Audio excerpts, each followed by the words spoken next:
There is a particular loneliness in being right early, and from the outside it never looks like inside. It looks like being the weird kid.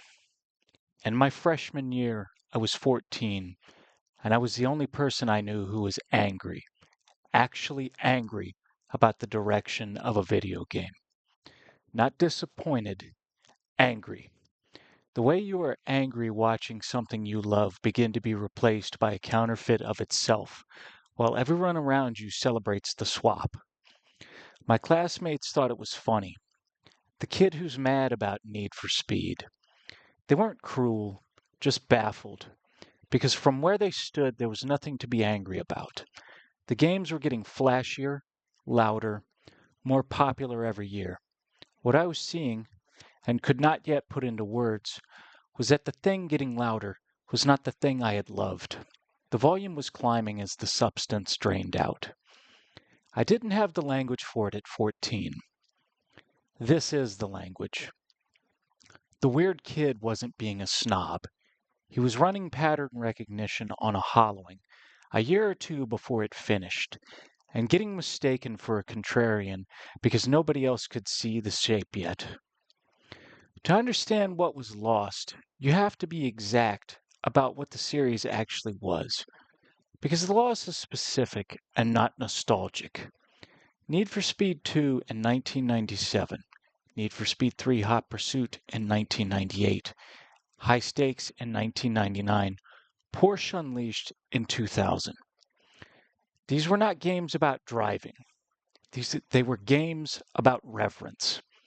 The subject, the real content, was the most exotic and unobtainable machines on the planet. The Ferrari F50, the Lamborghini Diablo, the McLaren F1, the 911 Turbo, the 550 Maranello, rendered with love and set at full envelope on roads worthy of them, coastal highways, alpine passes, redwood canyons, the Mediterranean coast. The proposition was vertical. Here's the greatest machine ever built, on the greatest road ever found, and your only job is to honor it by driving it the way it was meant to be driven. The cars were licensed and real, and treated as already perfect, because they were. The game's entire reason to exist was to put you close to the genuine article and let you feel what it does. It needed no story, because a Diablo at full song down a coast road is not a premise. It is the whole experience, complete, requiring no narration to mean something. And the series was getting more serious about the machine, not less, right to the end of the era. High stakes added consequence, real damage, real stakes. Your car wagered on the race and lost if you lost. Porsche Unleashed in 2000 narrowed the entire game to a single mark and traced the Porsche lineage from 1950 to 2000, which is about the most reverent thing a racing game has ever done. A whole title built as a love letter to one manufacturer's evolution. It is widely and correctly called the last classic Need for Speed. That phrase, the last classic, does quiet, terrible work, because it means everyone already knows that there was a before and an after, and knows, without quite saying it, what got left on the far side of the line. And none of this was a phase the series wandered into. It was the founding charter present on the very first disc. The original game in 1994, Road and Track Presents The Need for Speed, was built with real performance data supplied by the automotive magazine itself, and it shipped with 8 cars, and every single one came with a showcase, a narrated documentary of the car's history, its construction, its performance, with footage of the machine in motion before you ever turned a wheel. Sit with that as a design decision. The very first thing the franchise ever did was stop and treat each car as a subject worthy of a documentary. The car was not the vehicle for the content. The car was the content. The reverence was never a mood the early games happened to carry. It was the literal premise the series was founded on, a racing game that narrated the lineage of each machine before it let you drive it, because the machine was the point and always had been. And that founding roster ends the most common defense of the turn before it can even be made. The 8 launch cars were the Ferrari 512 TR, the Lamborghini Diablo, the Corvette ZR1, the Dodge Viper, the Porsche 911, and the Acura NSX, the Mazda RX-7, and the Toyota Supra Twin Turbo. 3 of the original 8 were the exact Japanese performance icons the import scene would later claim as its own birthright, sitting as equals beside the Italian exotics from day one, each given the same reverent showcase.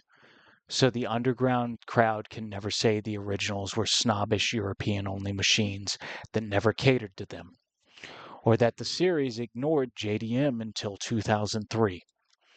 The Supra was there in 1994. The RX-7 was there in 1994. The NSX was there in 1994. The difference Underground introduced was never which cars were present, because the Dream JDM heroes were charter members. The difference was how the car was treated, as a machine revered for what it already was, or as a blank canvas for what you could bolt onto it. Same cars, opposite philosophy. That is the whole argument in a single roster. And there is one more thing the Reverent era did that no account of the cars or the music captures, because it is not on the screen at all. It left the door open. The early PC games shipped, and I say this, they shipped moddable. The track data could be opened and rebuilt. The cars were container files a person could crack, repaint, retune, replace. The community built the tools the developers hadn't.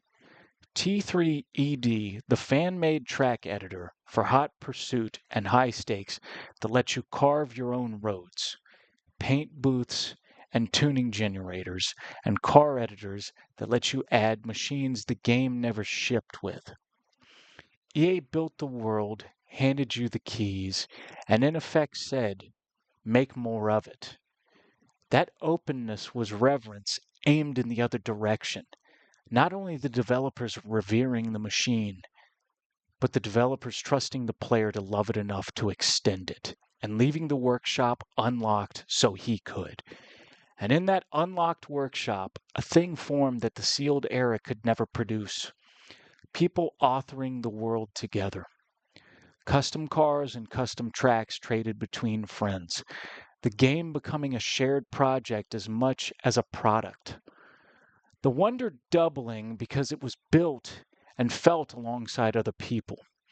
This is the part I actually miss under all the rest. Not the graphics, not even the handling, but being young inside an open world with friends.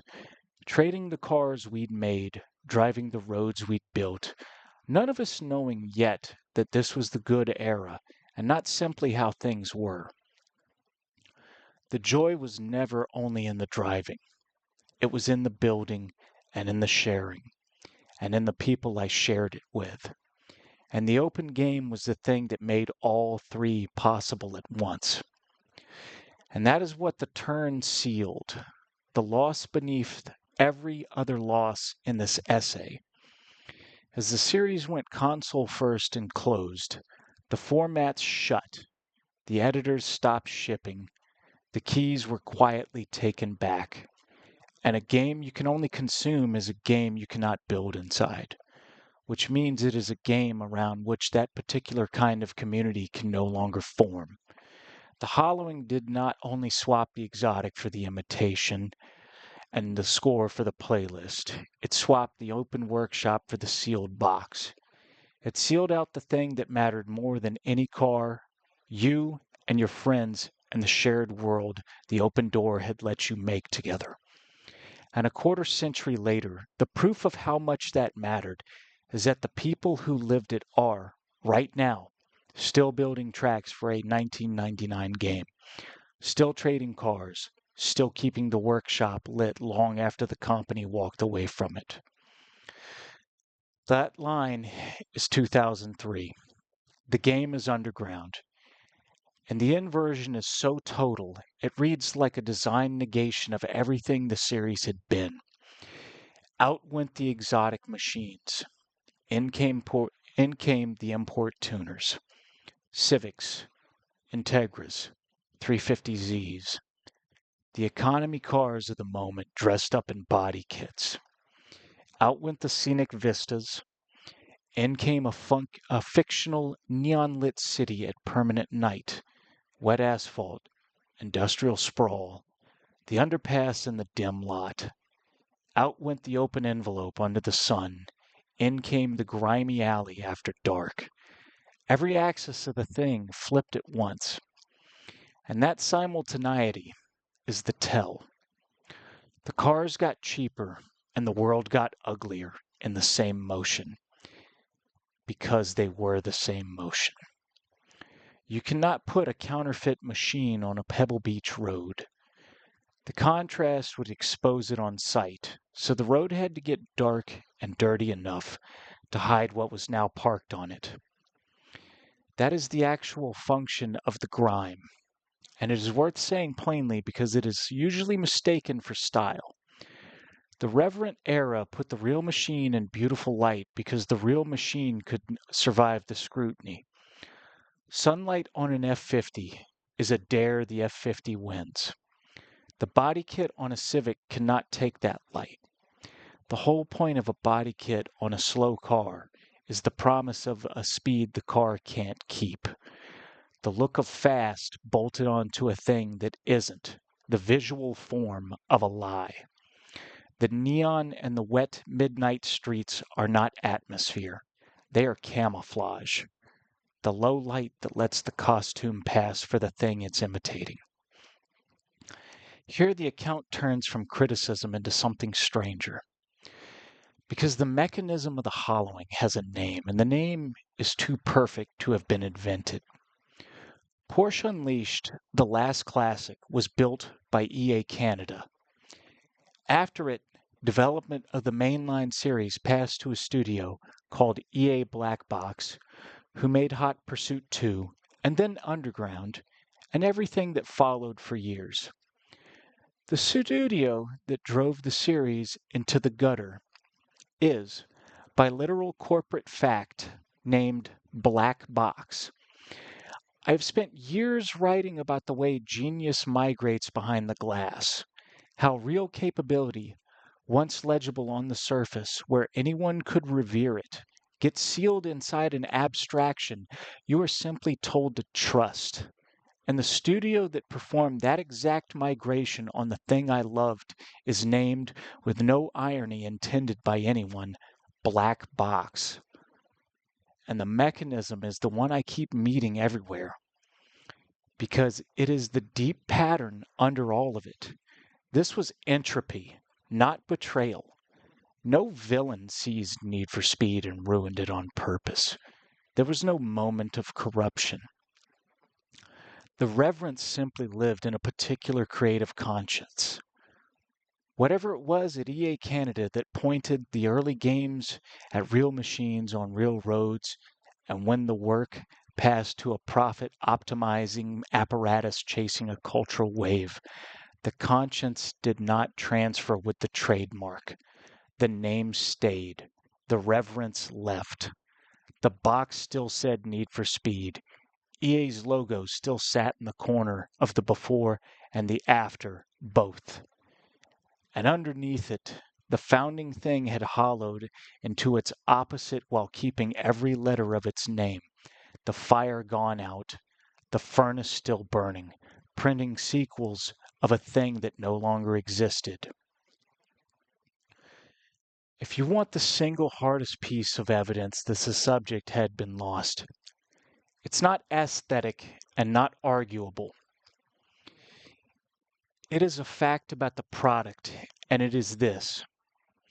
Underground was the first Need for Speed in the series' history to have a plot, a storyline, a rival named Eddie, a girl named Samantha, Pre-rendered cutscenes, a career told as a narrative. 7 games in, the series suddenly needed to tell you a story. And the timing is the whole point. Because the story arrived at the exact moment the car stopped being enough. You do not write a backstory for a thing that carries itself. You write one when the thing has gone hollow and something has to be bolted on to make you care. That is what the story is. The body kit, one level up. The Reverent era needed no narration because the machine and the act were self-sufficient. The F-50 on the coast road was the meaning, fully present on the surface, legible to anyone with eyes. When that real subject drained out, a hole opened where the meaning used to be, and EA black box filled it with plot. The supposed value migrated off the surface, off the car where you could see it, and into a black box of narrative you are handed and told to feel something about. It is the same move as the body kit, and the same move as fly-by-wire hiding the genius of an airframe.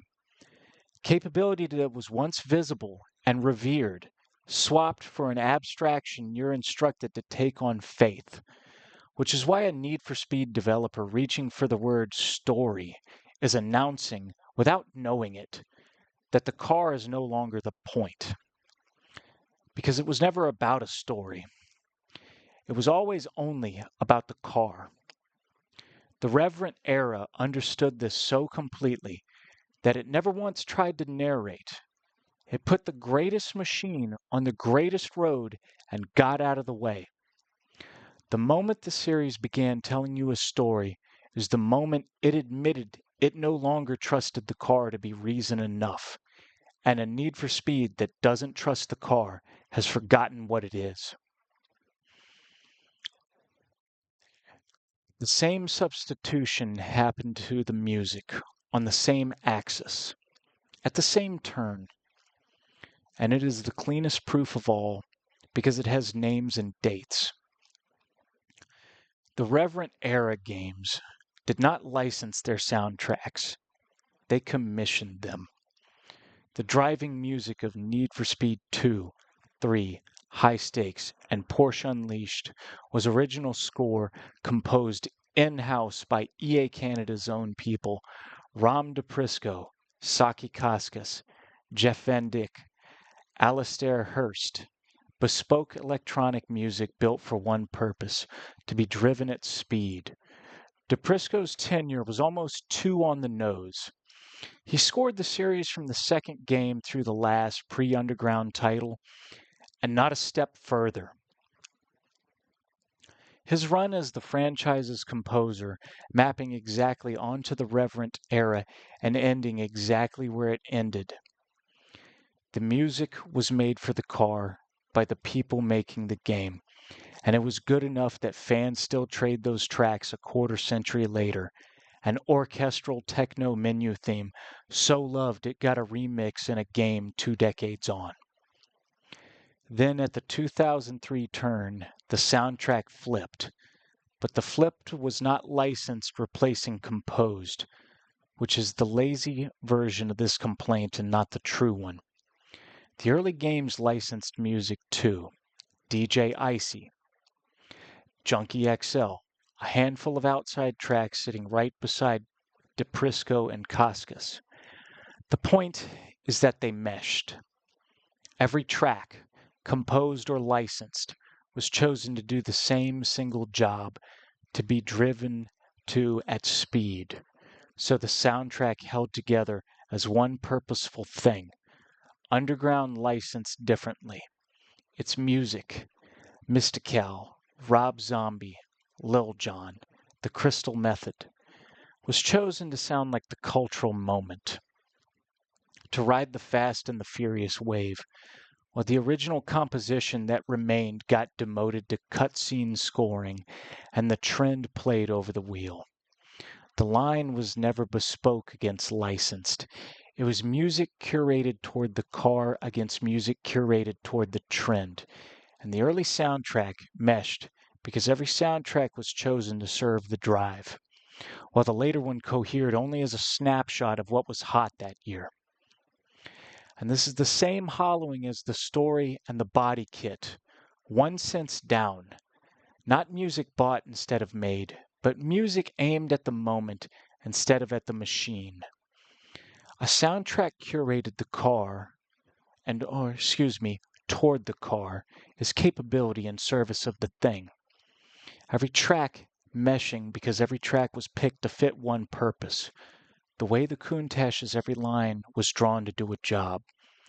A soundtrack curated toward the trend is decoration aimed outward. The sound of the year, rented to make the game feel current, cohering not around the drive, but around the calendar. You choose music for the car when the car is the point, and you want every note to fit. You choose music for the moment when the moment is the point, and you want the game to sound like the year. And the series stopped scoring the car at the exact instant it stopped being about the car. There is a coda to the turn that proves the diagnosis, because the series itself tried to walk part of it back. By 2005, with Most Wanted, EA Black Box reintroduced what Underground had stripped. Daylight returned after the endless nights. The police came back. Sports cars and exotics reappeared alongside the tuners. Someone at the studio had clearly registered that the permanent neon midnight and the all-tuner garage had been a narrowing, and they corrected it. But notice exactly what they could correct and what they couldn't. They could bring back the sun and the cops and the exotic metal, because those are a set dressing. And they could not bring back the self-sufficiency, because that was the thing that had actually died. Because Most Wanted kept the story. It didn't just keep it, it deepened it into a campy, live-action soap of mugshots and rivals the game became infamous for. The setting was reversible. The story dependence was not. Once a series has forgotten how to trust the car to be reason enough, it cannot remember on command. It can re-import the scenery of reverence, but the reverence itself, the thing that needed no story, does not come back just because you point the camera at a supercar in daylight again. There is one more turn in the story, and it complicates the clean line of decline in a way that makes the thesis sharper, not weaker. Because in 2010, the real thing came back. Criterion, the studio behind Burnout, made Need for Speed Hot Pursuit. And on every axis that matters, it was a return to the reverent era. Exotic supercars, scenic open roads across a sunlit county of beaches and mountains and forests, cops versus racers, daylight, and pointedly, no tuner customization and no bolted-on narrative plot. EA's own marketing said that it brought the franchise back to its roots. The critics agreed. It took best racing game of its year. The subject was restored. The car was the point again. After a decade in the neon gutter, someone put the exotic machine back on the open road in the sun and refused to tell a story over it. Exactly the proposition the series had abandoned, handed back intact. And here's the part that proves the whole thesis from an angle no argument could have reached. A large part of the audience hated it. Not the critics who lauded it, and not the players who remembered. Those loved it for being the throwback it was. The hostility came from the post-underground fan base. The players whose expectations had formed entirely inside the hollowing, and their complaint was exact and damning. It had no customization. They called the return of the real machine empty, stripped, nothing. because what they had been trained to need was the costume. And a game that handed them the genuine article without the body kit read to them as deprivation. That is the hollowing reaching past the games and into the people. The substitution had run so long that when the substance came back without the costume, an entire generation of fans experienced the substance itself as lack. The honest qualifier is that Hot Pursuit 2010 was Criterion, which means it was arcade spectacle, not the consequence-weighted direction high stakes had reached toward. Takedowns, nitrous, the choreographed crash. Burnout's DNA wearing licensed exotics. A certain purist could wave it off on that ground, but that objection misses the axis the whole essay runs on, which was never sim versus arcade. It was reverence versus costume, the car versus the story. And on that axis, Hot Pursuit is clean, the exotic restored, the open road restored, the daylight restored. No plot bolted on and no body kit. Its flamboyance is the earned kind. Spectacle that is the speed and the crash made visible, load bearing, not a promise glued to a car that can't keep it. It is the good loud, the Countach kind. Maximum expression paid for in full by what the machine actually does, which is exactly why the people who only ever knew the costume couldn't tell it apart from lack. A thesis about the decline of a thing one loved is the most self-flattering kind to write, and therefore the one most in need of an adversary. So here's the strongest case against everything above made at full strength. First, Underground was not a failure, but a triumph. And on its own terms, the right call.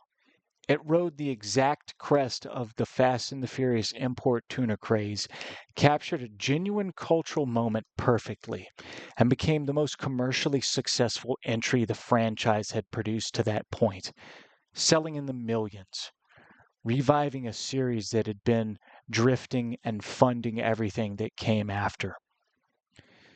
By the only metric a business actually answers to. The turn did not ruin Need for Speed, it saved it. Stayed true to the machine and survived to make another game are different axes. And a purist mourning the first should at least be honest that the second is what kept the lights on. Second and harder, the tuner culture was real, and the contempt in a phrase like riced out civic is partly a class judgment wearing the costume of taste. To a 16-year-old in 2003 who would never touch an F-50, could imagine saving for a Civic and making it his own, Underground's customization wasn't a counterfeit of aspiration. It was aspiration scaled to a real life. The body kit scene had its own authenticity to the people inside it, and the reverence for a hand-built import is not obviously lesser than the reverence for an Italian exotic. It is reverence for a different thing, by people the exotic was never going to be for. The same generosity is owed the music. The underground soundtrack, the nu metal and hip-hop of the moment, Get Low blasting over a drift, is genuinely beloved, an era-defining set for a whole generation, and curating licensed tracks well into its own real craft. Calling it slop is partly the purist's reflex, doing what the purist's reflex always does. The honest holder of this thesis has to admit that some of what he calls hollowing, a kid in that scene lived as the first time the series was finally about a car he could actually dream of owning. Third, nostalgia is a known liar, and it lies in exactly this shape. Every fan believes the era he entered on was the real one, and everything after is decline. It is the most common and least reliable feeling in all of fandom, and the purist defending 1999 is, structurally, doing the identical thing as the purist who now defends underground against the modern games. A theory that cannot distinguish the thing genuinely went hollow from I aged out of the thing's target is not a theory. It is a man defending his own adolescence and calling it criticism. The discipline is to keep testing which one is operating, and to grant that a real share of the heat behind this essay is just a 14-year-old boy's loyalty to the version he imprinted on, which is not the same as being right. So the honest reduction, holding all three objections at once, the claim is not that the new games are bad, or that the people who love them have poor taste, or that Underground should have never been made. The claim, reduced to what survives every objection, is narrower and much harder to dismiss. That a specific thing existed in the reverent era. The self-sufficient car is the entire subject, requiring no story and surviving full daylight. And that this specific thing was lost in the turn and has not returned. The proof isn't the purest grief, which is suspect, and isn't the grime, which is taste. The proof is the series' own behavior, that it had to invent a story the moment the exotic on the open road left, and could never set the story back down, which is the franchise's own confession that the original subject was gone. Which returns me to the 14-year-old getting laughed at in a hallway. Because his situation turns out to be the whole thesis in miniature. He had registered a hollowing in real time, caught the early signs of the substitution before it completed, perceived the shape of a decline the room could not yet see, and for it he was read not as a perceptive but as weird. The kid inexplicably angry about a game everyone else thought was just getting better. That is what being right early actually feels like from inside. Not vindication, but isolation. Transmitting a signal at a frequency the people around you aren't built to receive yet, and getting mistaken for a malfunction. The thing he was grieving was real, and the record now bears it out at every point. The exotic became the imitation. The open road became the alley. The sunlight became the permanent neon midnight built to hide what the sunlight would have exposed. The composed score became the licensed playlist. The open workshop became the sealed box, and the friends who built worlds in it scattered. The self-sufficient machine became a story bolted over the hole where the machine used to be.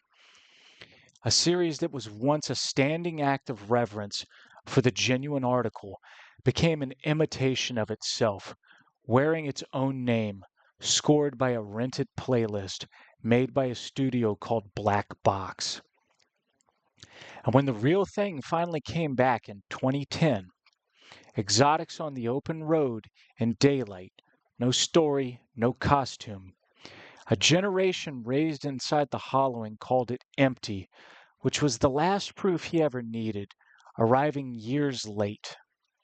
Not only had the thing been lost, the loss had run long enough to reshape what people could have even recognized as the thing. He didn't have the words for any of it at 14. He just felt the fake arrive and refused to clap.